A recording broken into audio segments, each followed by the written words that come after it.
Good morning. Okay, we are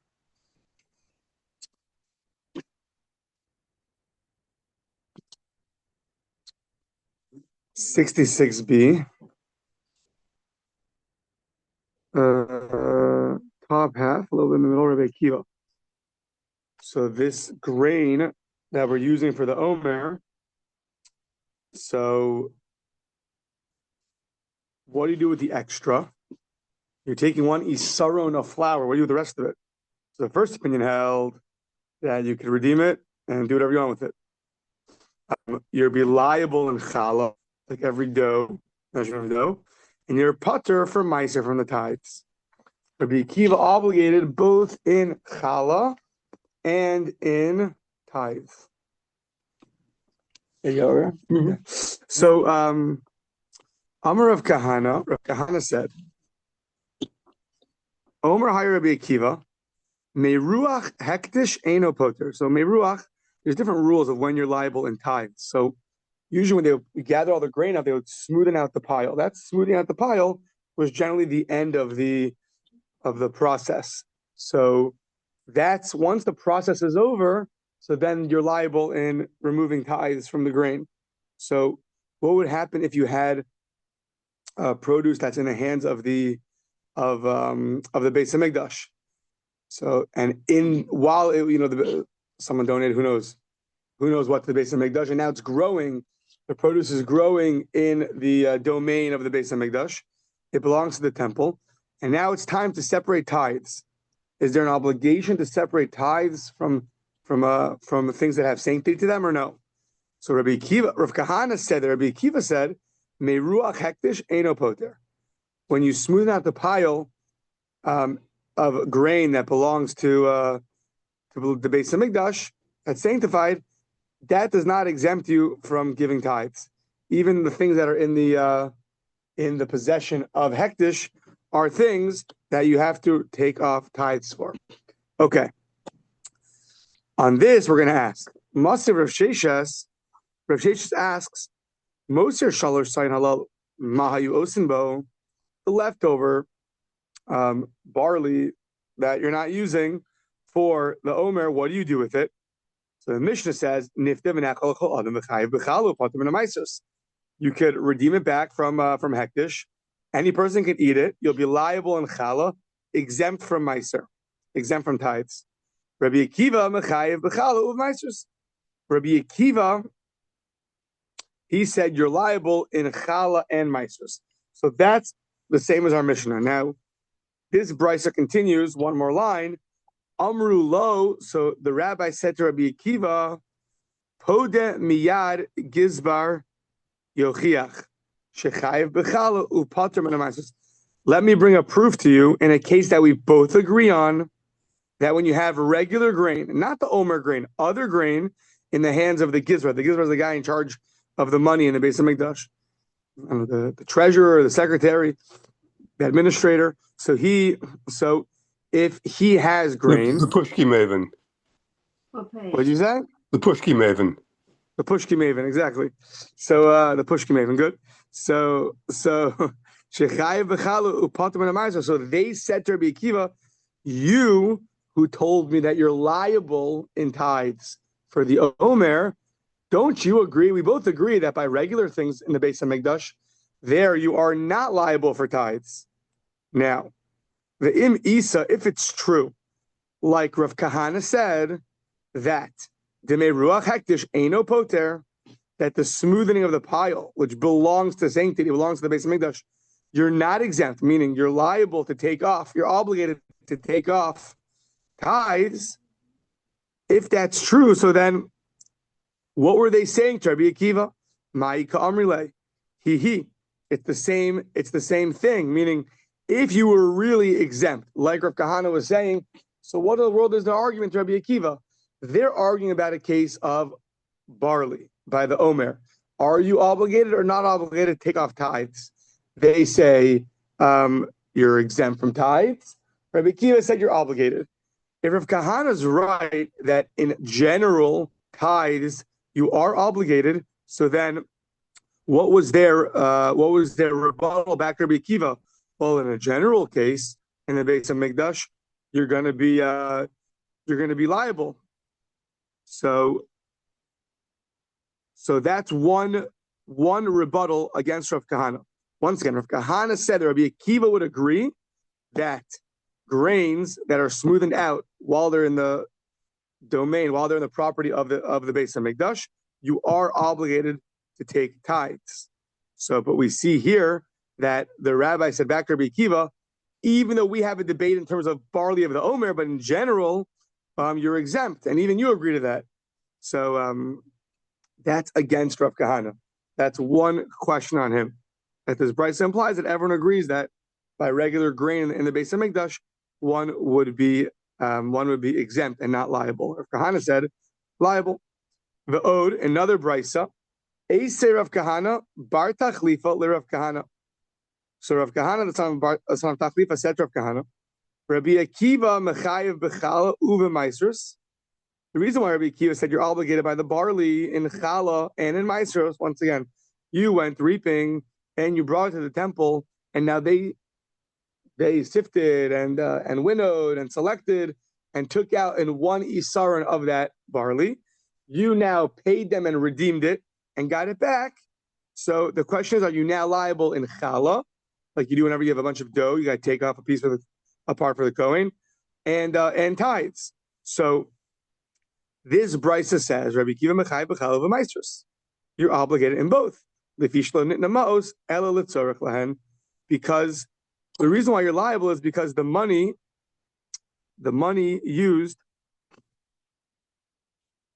for the barley, it was only money that was really spent for what they needed. Meaning, somebody would bring to them 3 or 5 sheaves of barley. So now what would happen? So the base millers would pay for it and get it. Now, what exactly were they paying for? They really were paying for only a tenth an isaron of flour. Just at the time that they bought it, they didn't know which one it's going to be. But now that they selected their tenth, their isaron, their measurement of flour, that it comes out that was the part that they paid for retroactively, and the rest of it is going to be mundane. So it was never actually sanctified.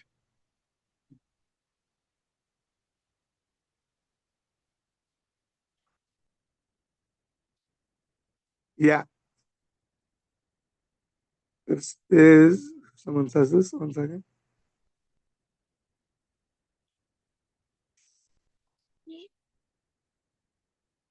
Right. So basically, the reason why Rabbi Akiva says you're liable is because the leftover part, the one that's not being used, retroactively ends up being never sanctified. I give you a whole pile that you buy from me. You only need one part of that pile.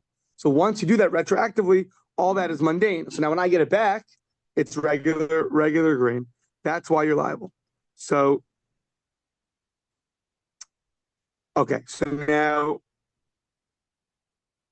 yeah, Elam Rabbi Yochanan Talmud Arachu B'Fish Rabbi Akiva is literally a lengthy teaching or a lengthy, and that was in the math of Rabbi Akiva, meaning he would say this, or it was known in his name, Shelo Nitnu Ma'os Ella Litzorech Lahem, that the money was only given for the part that they needed. The other part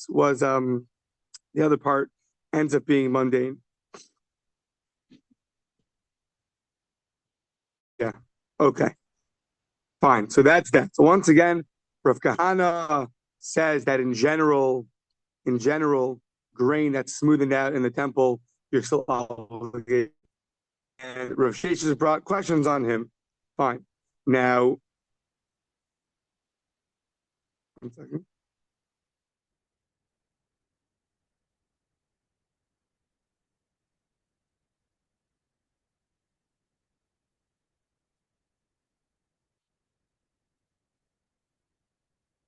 Yeah.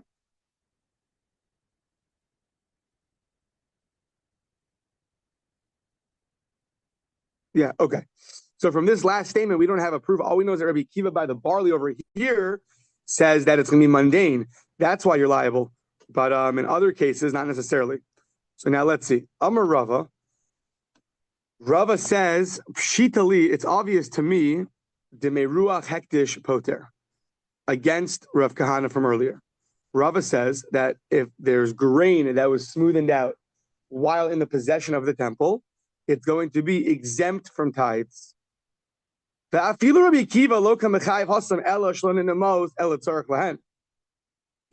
Akiva, who says you're obligated, it's only because in the case of the barley, they only bought the part that they needed, the tenth or the flour. But everything else is going to be mundane. But in general, he would agree that one would be exempt. Aval meruach hektish ba'alma, in general, grain that's smoothened, poter, that you'll be exempt. So that's Rava. In general, one is exempt. The pushka maven would be exempt from taking off tithes when his grain got smoothened out, meaning the final part of the process. For that, he'll be exempt. Okay. Meruach ha'oved kochavim tenaihi. However, what about the grains of a idol worshiper? I think here it's referred to a non-Jew as well. What about that? So that's going to be a machlokas tanaim. Let's see, the Tanya. Tormin mishal Yisrael al shel Yisrael. You can take off truma from a Yisrael's produce for another Yisrael's produce. So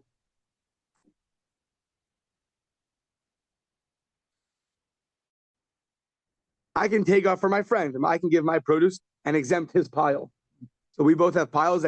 So I can take my grain, and then your pile is exempt. So you can do from one Jew to another. Umi shel ovdei kochavim, al shel ovdei kochavim, and you could take from one non-Jew to another non-Jew, meaning they don't have an obligation in taking off tithes. But let's say you bought from them produce. So since you bought from them produce, this opinion says that they don't have an acquisition in the land of Israel.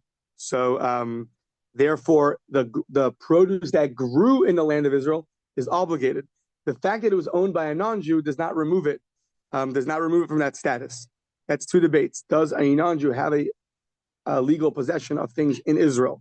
So this opinion holds that his possession of the produce is not strong enough to exempt it from being tithed. So Mishal Ovdecham, if you bought it from a non-Jew and someone else bought it from a non-Jew, so you could take off from yours and exempt theirs. Umishal Kutim, Al Shal Kutim, there's a group of people, the Kutians, which converted, and according to a lot of opinions,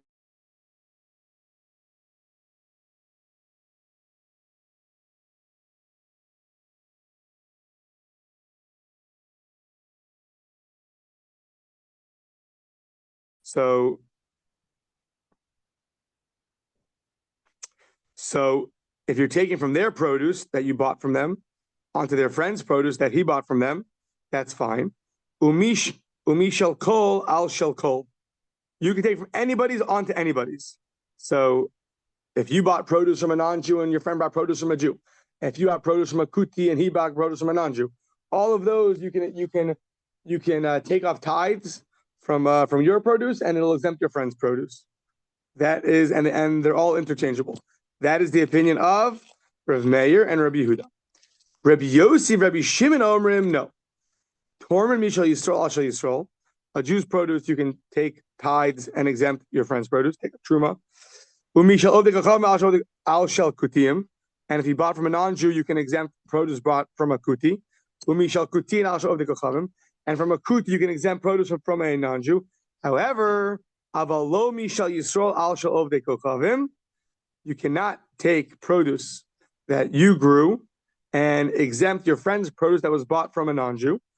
A Jew's produce can only exempt a naturally grown Jew's produce, not one that was bought from a non-Jew or a Kuti. And the other way, and the other way as well. It cannot. You produce brought from a non-Jew or from a Kuti cannot. If you take truma off of that, it will not exempt your friend's field that was naturally grown truma. Yeah. The reason being because this opinion holds that the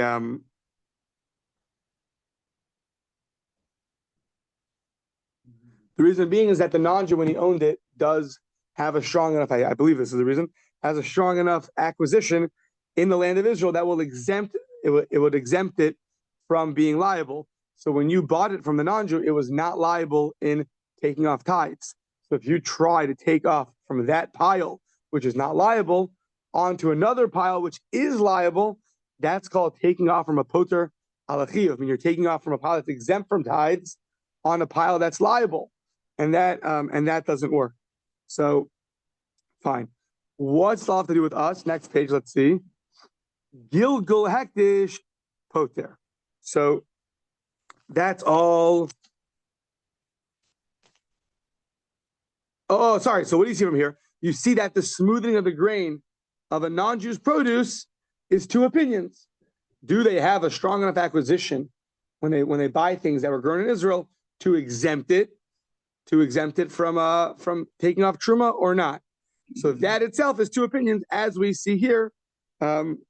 Difference being, can you take off from their piles when you buy from them for a homegrown grain of a Jew? Yes or no? So that's two opinions in this brisa. Yeah. Okay. So that's that. Now, Gilgul hektish. Gilgul is the kneading of the dough. So either it's pouring the water on, I believe, or it's the beginning of the kneading process. So either way, what is that? No, mixing. Yeah, mixing.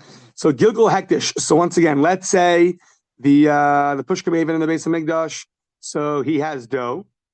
That's the Beis Hamikdash is dough. They have their dough, and he begins the kneading process. He starts mixing it. Is he liable to take off part of that dough and donate to a Kohen like everyone else is, or not? So it says Gilgul hektish poter. Gilgul hektish is exempt. That the dough of the Beis Hamikdash is exempt from taking off challah. How do I know? Says the Mishnah in challah. Ditnan hegdisha isasa ad shelo gilgula. So if you sanctify the dough ad shelo gilgula before it was before you mixed it, before you kneaded it at all, and then you don't you sanctified it, and then you redeemed it back. Upadasa chayeves. Then it's going to be liable because you it never got kneaded in the hands of sanctity. So before it was time for kneading it, you sanctified it, and then you redeemed it. So that you're liable in taking off challah. Because the question is, when did it hit the stage of Gilgul? When did it hit the stage of kneading? Was it in the hands of the Pushka Maven in the Beis Hamikdash? If yeah, then you're exempt. Or was it in the hands of a Jew? And if then you're liable. Let's say Misha Gilgula. Let's say the Pushka Maven ended up kneading it, and then you redeemed it. Upadasa, then you're going to be liable. Chayeves. Higdisha achilo Gilgula. What if before you sanctified it before it got to that stage of kneading, and now the Gilgula hagizbar, and then the gizbar ended up kneading it.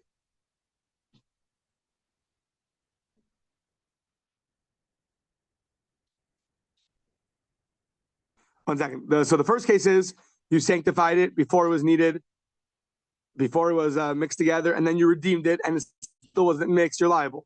Once you mix it together, you sanctified it, and then redeemed it, you're going to be liable. If you sanctified it before you kneaded it, before there was the mixing, and then the gizbar, the Pushka Maven, and the Beis Hamikdash, he ended up kneading it, and then you redeemed it, so then Petura, then you'll be exempt. Why? Because at the time it was obligated, it was exempt. Meaning, where is this dough when it's being mixed together? When you're mixing dough, the flour and the water together. Where is it? If it's in the hands of a regular person, so then you're going to be liable. If at that point it was in the hands of the Beis Hamikdash, then you are going to be exempt.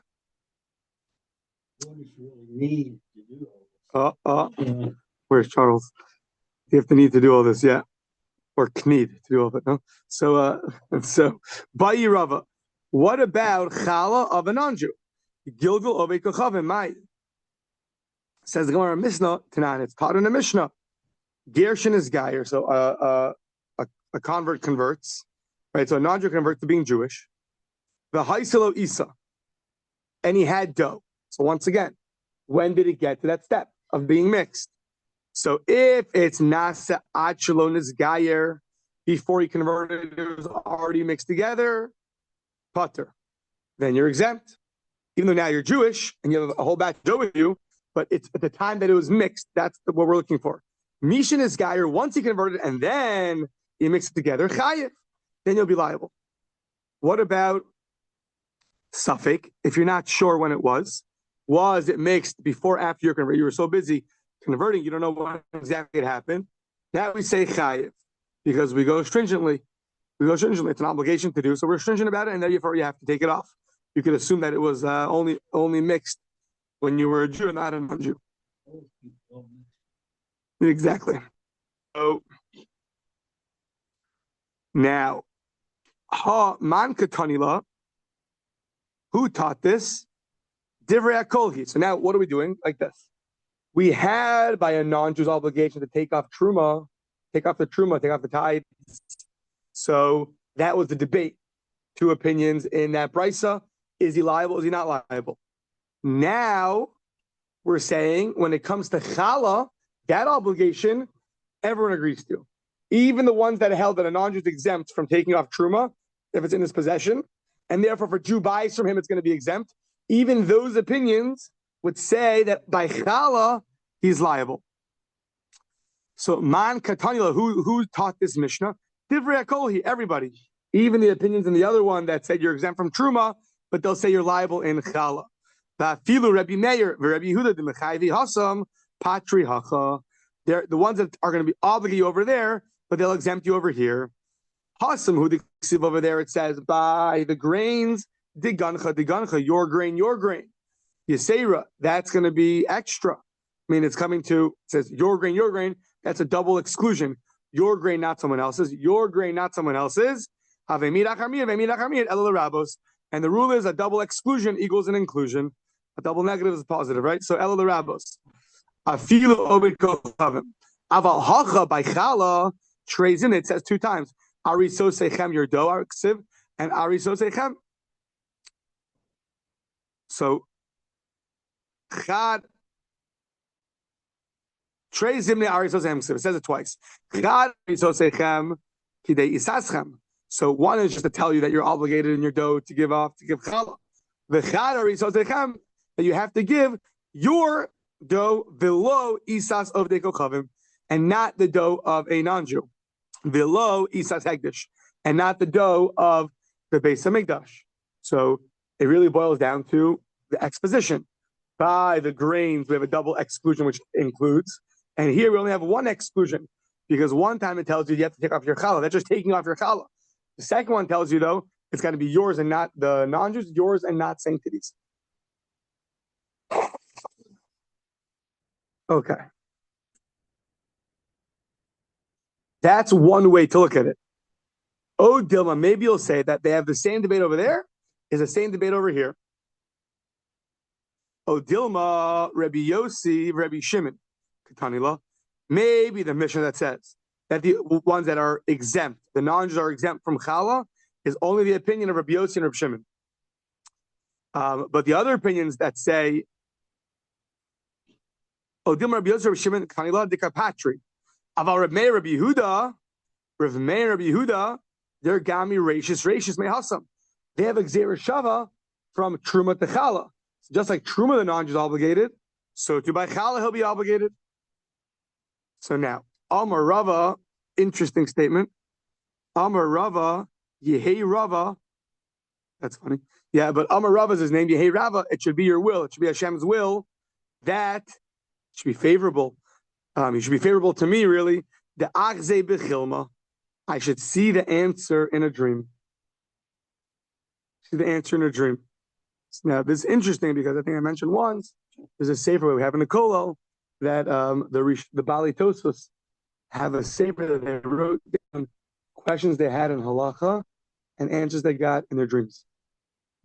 So then a debate broke out that we have a principle called Lo B'Shamayim, that the Torah is not in the hands of heaven. So famously in the Gemara, there's a debate, Rabbi Eliezer and the Chachamim, and a Baskol came out from heaven, and said the halakha is like Rabbi Eliezer. And they said, oh, lo b'shamayim. The Torah is given to us down here. So the question is, what exactly are the parameters of that? So maybe a baskol, a voice from heaven, not. Well, how about a dream?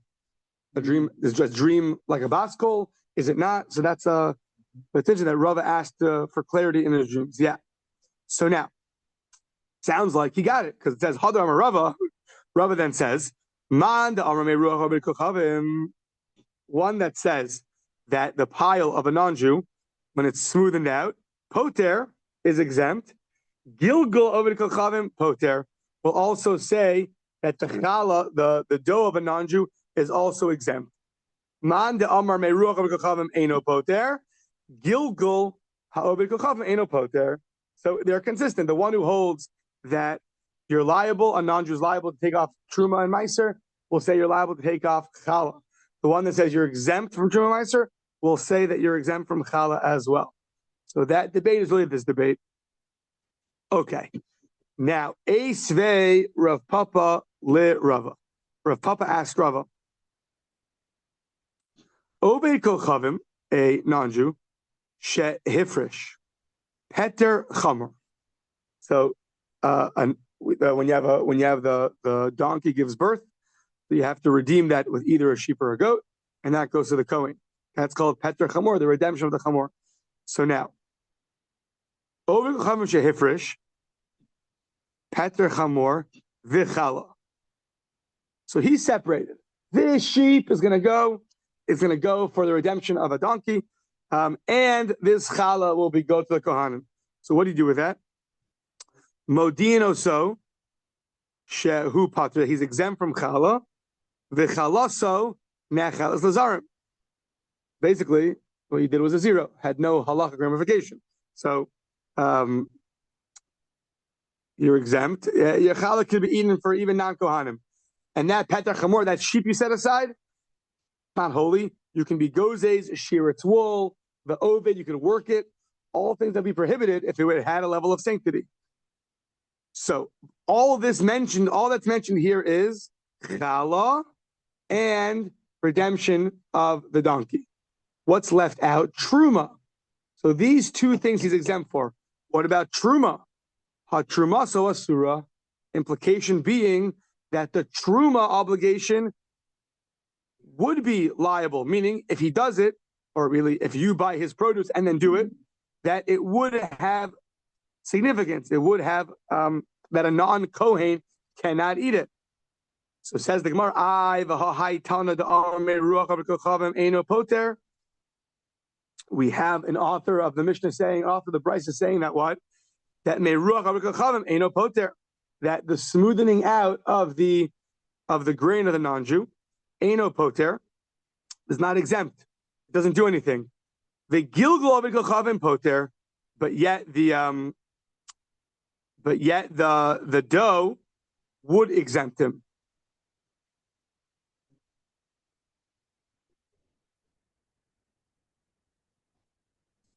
So once again, Rav Papa's asking on Rava. Rava put the two together, Truma and Chala together. If you're exempt in one, you're exempt in the other. You're liable one, you're liable in the other. Here we see that Truma, a non-Jew, it's a produce. If one buys it from him, so that would obligate you in Truma. So that's one. Even though Chala he's exempt from. So, but Truma, he would be liable. So,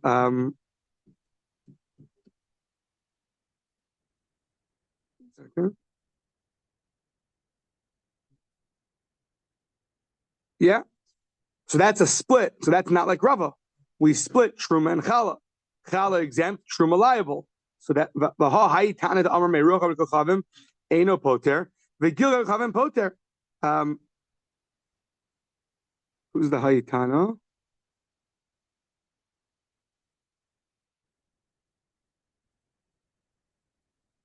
Hayitana the Amar meruach v'gilgal chavim eino poter. Gilgal chavim poter.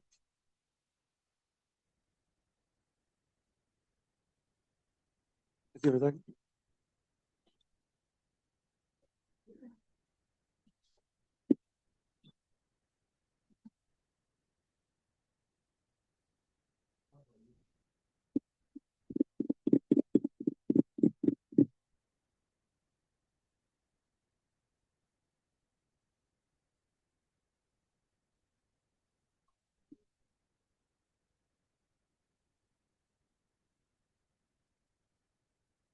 Yeah.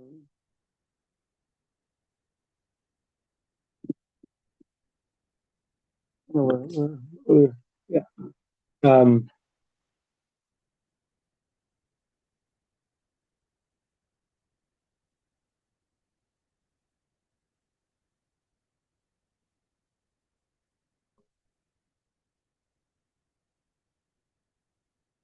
yeah, it says okay, good. It just concluded. The Haitana, and this author of this brisa told us the the smoothing out of the grain of a non-Jew has no significance, and yet the gilgal of it poter, and yet the kneading of the dough does have halakhic significance. So, meaning the truma, he did nothing, and therefore you would be liable, and his smoothing,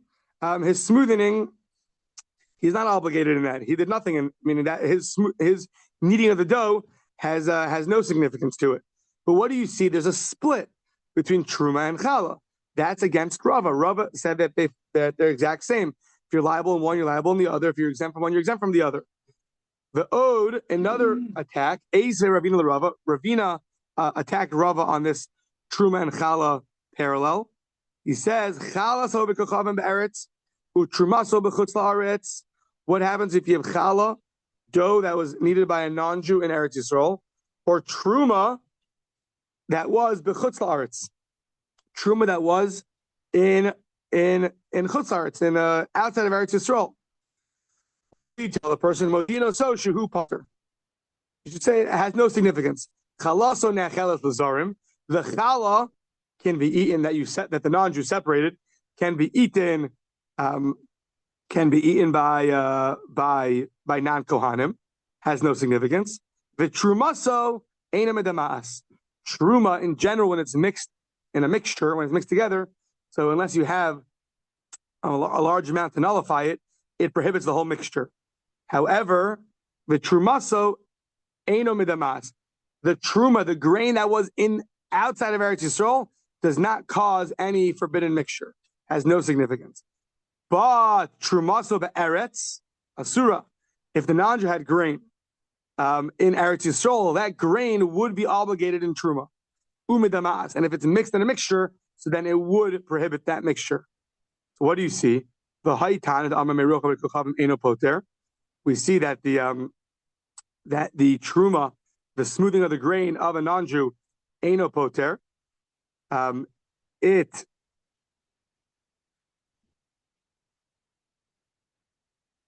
eno poter. So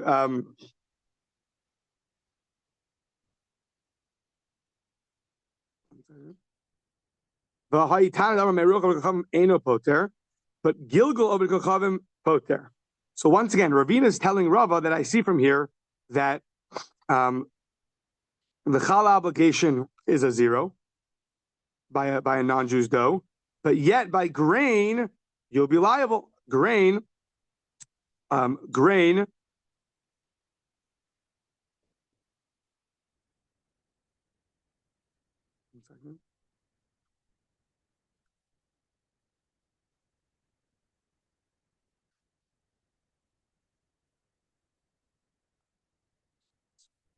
that his grain would be prohibited.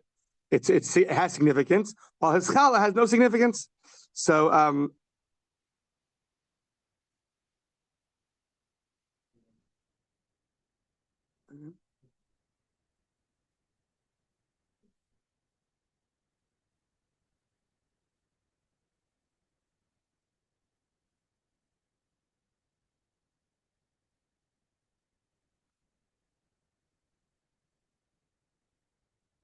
right, you'll the smoothing of the non-Jew, meaning you'll still be liable in the grain of the non-Jew.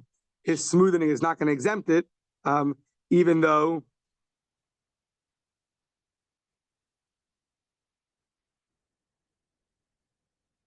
I guess what his challah does exempt it.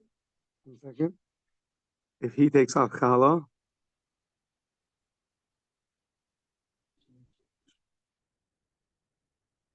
he's exempt from challah, which means that's why his challah can be eaten by the non-kohanim, as opposed to his truma. Though that grain is still going to have to be taken off because that grain, even though it was in the possession of a non-Jew, still is significant.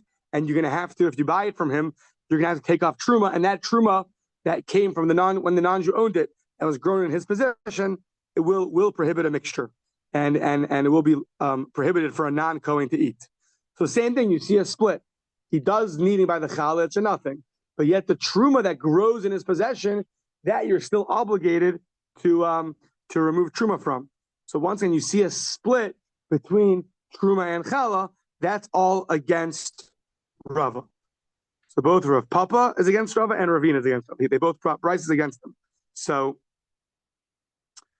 that the Gemara says, Midirabanan, Gzeira Mishum, Bale Kisim. Meaning, really we say that by challah, you're exempt. Like those, and those opinions agree, like the opinions that say that a non-Jew's produce is exempt from truma. Really, it's true. They follow each other. You're exempt from challah, you're exempt from truma. So then how come we have these brisas that imply that the truma of the idol worshiper, that one that grew in his possession, you're going to be liable to take off truma from that? So that we say that's a rabbinic obligation. Why did we make a rabbinical obligation for produce that was grown in a non-Jew's possession, that now when a Jew buys it, he has to be obligated to take off truma, even though biblically you're exempt? What was the reason for that? That was because of the Balei Kisin. What would they do? They would, the people with big pockets, the rich people. So what they would do was, if they would know that the produce of a non-Jew is exempt from truma, so they would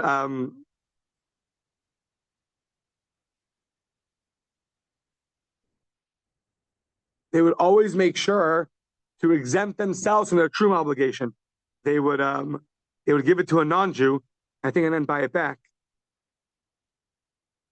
They would temporarily transfer ownership of the grain to idolaters, right, and have them smooth it out, thereby exempting them from the tithe. Oh, right. So that's what they would do. So they would always avoid themselves. They would exchange ownership to the non-Jew. He would smooth out the pile, then they would buy it back. Oh, I'm exempt from giving. So because of that, they made a rabbinic prohibition. Next page. If that's true, so chalanami. Chala should be the same thing. But we say no. Efshir the apile pakos mechamishus revayim kemach the ode. There's by chala, you're not always going to be obligated, because it's very possible that you have less than a certain amount of chala. Yeah, chamishus revayim. It's going to be, I think it's five lugs. Minimum quantity of those obligated is an omer or 1/10. This is equivalent to 5 quarters of a kav, which comes out to 43. Yeah, 5 quarters of a kav. Yeah, 43 and a fifth eggs. Yeah. So says the Gemara, 1 second. If there's a way to get out of challah, and that's why you're not going to obligate it rabbinically, truma nami, there's a way to get out of your obligation to give truma also. After the obligation to Rabbi Oshia, maybe say that they'll just do like Rabbi Oshia. Rabbi Oshia ma'arim adam al tuah. So machnisa b'mot shela kedei shtei behemto ocheles uptura min hamaiser.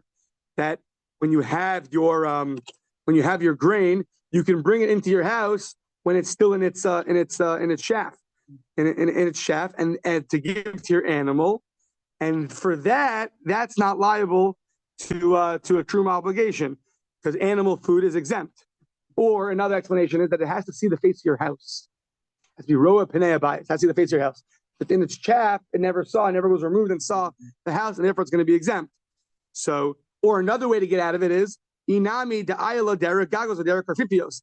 Instead of bringing it to your front door, you're going to bring it through your back door or through the roof, which is also an exemption. So why did you make a rabbinic? There's other ways to get out of it rabbinically, and yet you made a rabbinic prohibition, a rabbinic requirement that even when you buy it from a non-Jew, you still have to take off truma, and yet by challah you didn't. What's the difference? Hasim b'far hesia zila milsa. That when it comes to these examples of truma, that's a very public display of exempting yourself. Either bringing it when it's in its chaff, or you're climbing on your roof, going through the back door. That's very public. So people are less likely to to degrade, the truma in a public way. But betzina, just selling it to a non-Jew and buying it back, that doesn't require so much. So there, they were worried that it's going to profane the truma. It's going to be degrading to the truma, and therefore they required that if he grows it, that you have to you buy it from him, you still rabbinically have to take off truma to avoid playing these games. Okay. Boy, big dopping coming up.